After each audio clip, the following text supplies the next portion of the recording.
noches que parten la historia.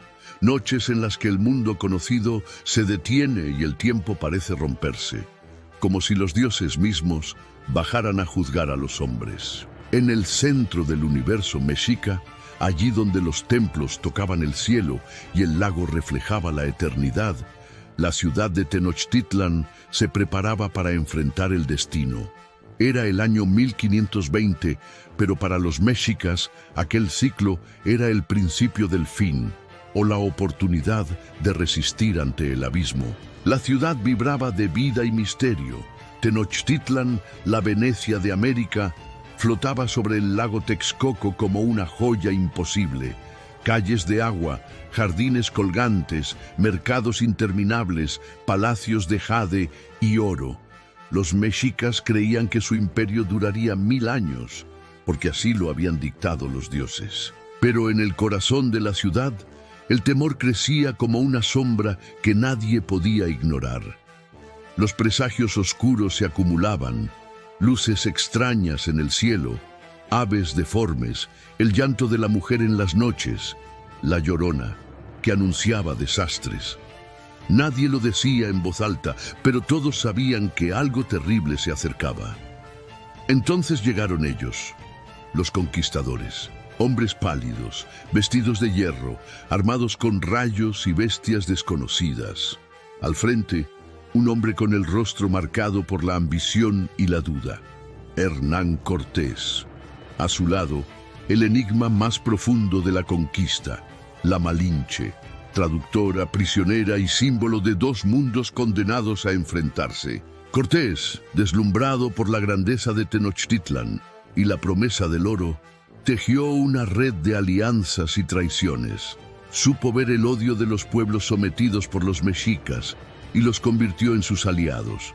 Tlaxcaltecas, totonacas y muchos otros se sumaron a la marcha, impulsados por siglos de resentimiento, pero nadie podía imaginar lo que vendría después. Al llegar, Cortés fue recibido por Moctezuma II, el emperador divinizado, quien lo alojó como a un dios, tal vez por miedo, tal vez por esperanza. Veía Moctezuma en Cortés al retorno de Quetzalcóatl, el dios exiliado que regresaba a reclamar su trono. Nadie lo sabe. Lo cierto es que la hospitalidad pronto se volvió cautiverio. Moctezuma, prisionero en su propio palacio, se convirtió en rehén de una historia que no podía controlar. Mientras tanto, el pueblo mexica ardía de rabia. La tensión era insoportable. ¿Hasta cuándo tolerarían la humillación? ¿Hasta cuándo mirarían a su Tlatoani encadenado, incapaz de defender a los suyos? Entonces llegó la chispa que incendió el mundo.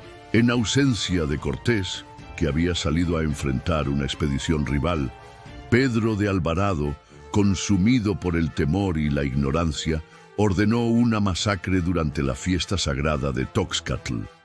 El templo mayor, centro del universo, se tiñó de sangre inocente. Los cánticos se convirtieron en gritos de horror.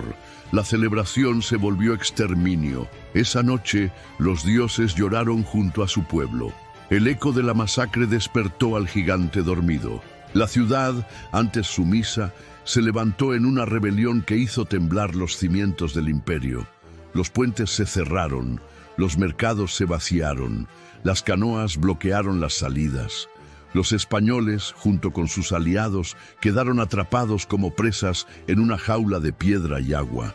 Cortés regresó a un infierno desatado. Intentó usar a Moctezuma como escudo, ordenándole que calmara a la multitud. Pero el pueblo había perdido la fe. Moctezuma murió. Algunos dicen que apedreado por los suyos, otros que asesinado por los españoles. Y con él murió el último hilo de esperanza para la paz.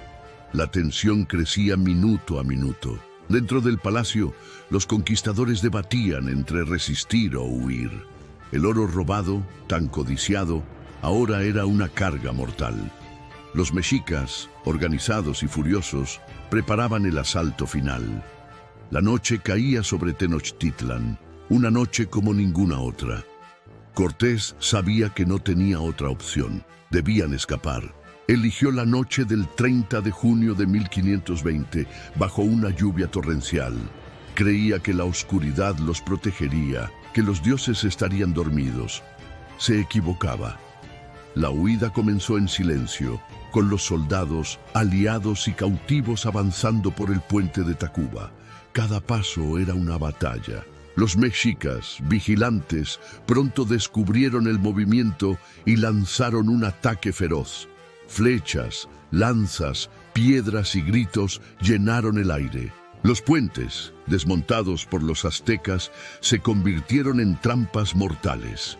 El lago se tragaba a los que caían cargados de oro. El agua se volvió tumba y abismo. Cortés, cubierto de lodo y sangre, vio morir a sus amigos y enemigos por igual. Muchos, enceguecidos por la avaricia, intentaron escapar llevando oro en exceso. El peso los arrastró al fondo del lago Texcoco. La noche se transformó en caos. Caballos ahogándose, cañones abandonados, gritos desgarradores y el estruendo de los tambores de guerra aztecas que marcaban el ritmo de la venganza. Aquella fue la noche triste. Los conquistadores, considerados dioses, lloraron. Cortés, derrotado, se sentó bajo un ahuehuete, según la leyenda, y por primera vez en su vida sintió el peso de la derrota total. Pero fue realmente una derrota para siempre. Esa noche, los mexicas demostraron que podían resistir, que su espíritu era indomable.